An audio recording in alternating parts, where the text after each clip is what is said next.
At 6 o'clock, breaking right now, a Confederate-era monument in New Orleans comes down.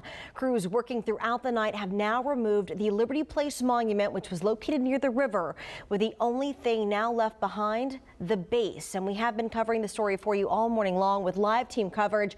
Our Kelly Brown is standing by, but we begin with Travers Mackle, who watched the Liberty Place monument come down. And Travers, what can you tell us right now?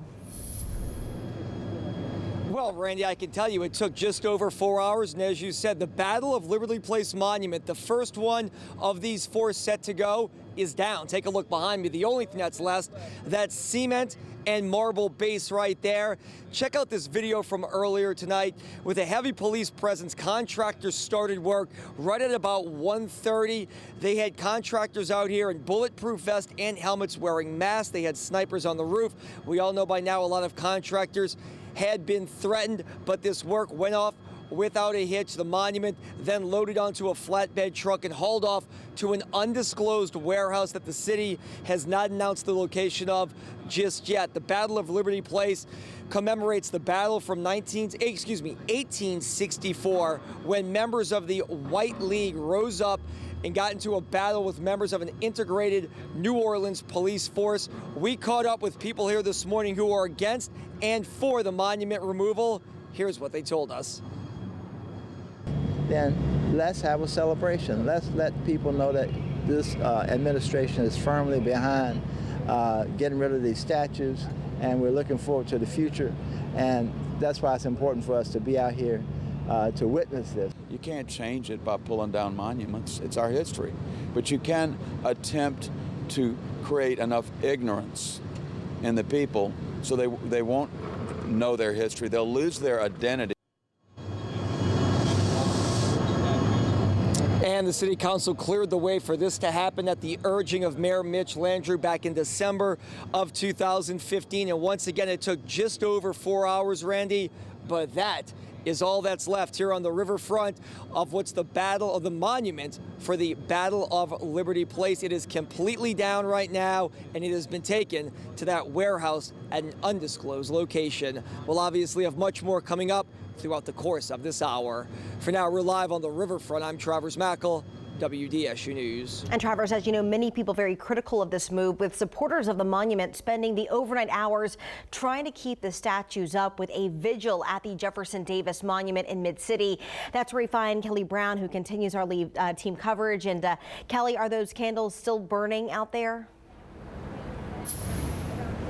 No, Randy, they're not. It's actually been a pretty eventful past half hour here at the Jefferson Davis Monument. About 10 minutes ago, a man rode up on a bike and tried to blow out all of the candles. Now, there was one supporter left here in favor of keeping the monuments up. He tried to stop that man, but it didn't work. He proceeded to blow them all out. So I showed them to you lit about 30 minutes ago. They've all since been blown out. Now, these candles and flowers and American flags, they're all from a vigil held overnight by supporters to try and keep these monuments up. The midnight vigil was put on by the Monument Task Force, a group in favor of keeping the monuments. Dozens of supporters showed up, leaving behind lots of memorabilia.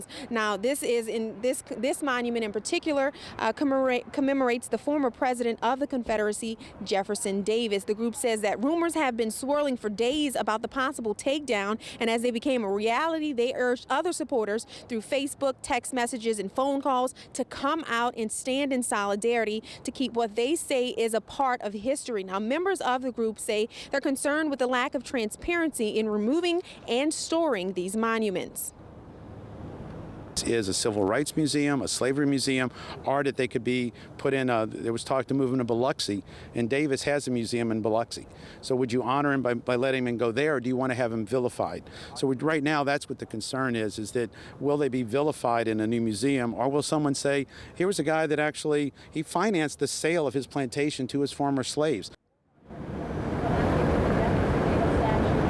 Now, supporters say that they will return back to this monument, and if that happens, we'll be sure to keep you updated right here on WDSU. For now, reporting live in Mid-City, Kelly Brown, WDSU News. And Kelly, we know that the mayor's office is trying to get these statues taken down as quickly as possible, since a measure is set to go before state lawmakers, which would protect a monument that memorializes a historical military figure or military event. But no word yet on when that bill will be brought up for discussion during the Louisiana legislative session.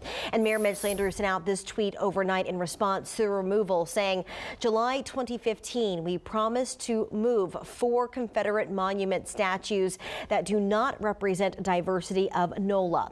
Today, we begin. And remember, you can count on us to bring you the latest developments on the Confederate Monument on air and online. There's also a timeline and a look at the latest comments surrounding this recent removal on WDSU.com, as well as our WDSU mobile app.